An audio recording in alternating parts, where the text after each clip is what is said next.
Баршаңызға сәлем достар. Бүгін сіздермен балаларын сүйіп жейтін тәттісі барнидің жасалу жолымен бөлісетін боламын. Ешқандай зиянды қоспаларсыз, жұп-жұмсақ әрі дәмді болып шығады. Видеоның маңызды сәттерін өткізіп алмай, менімен бірге жасап көріңіздер.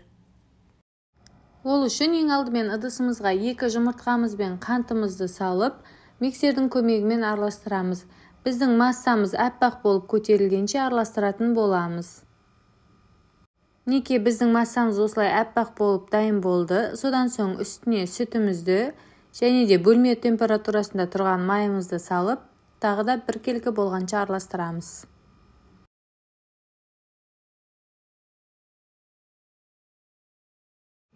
Енді біз құрғақ ингредиенттерімізден ұнымызға разрыхлителді саламыз және де қалауыңыз бойынша шым-шым ванилин қоссаңыздар болады. Барлығын араластырып, жаңағы сұйық массамыздың үстіне құйып миксерлейтін боламыз. Қыздар, барлық қоспаларды видеоның астында мөлшермен қалдырып кететін боламын. Біздің тестамыз осылайша дайын болды.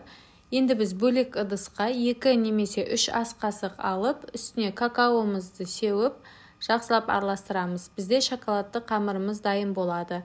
Біз қазір бұл қамырмен барниіміздің құлағын, табандарын жасайтын боламыз. Барлығын жасап алғаннан соң, осылай силиконды формамызды алып, жаңағы алып алған шоколадты тестамызды пакетке құйып, табандарына, құлақтарына құйып шығатын боламыз. Қыздар, бұндай форманы кез келген кондитерлік дүкеннен таба аласыздар.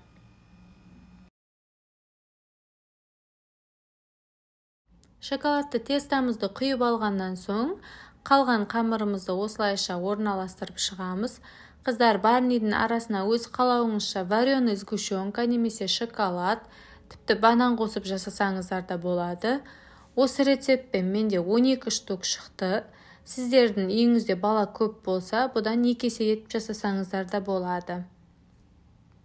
Барлық тестамызды формамызға орналастырып болғаннан соң, қызып тұрған пеште 180 градуста 20-25 минуттай пісіріп аламыз.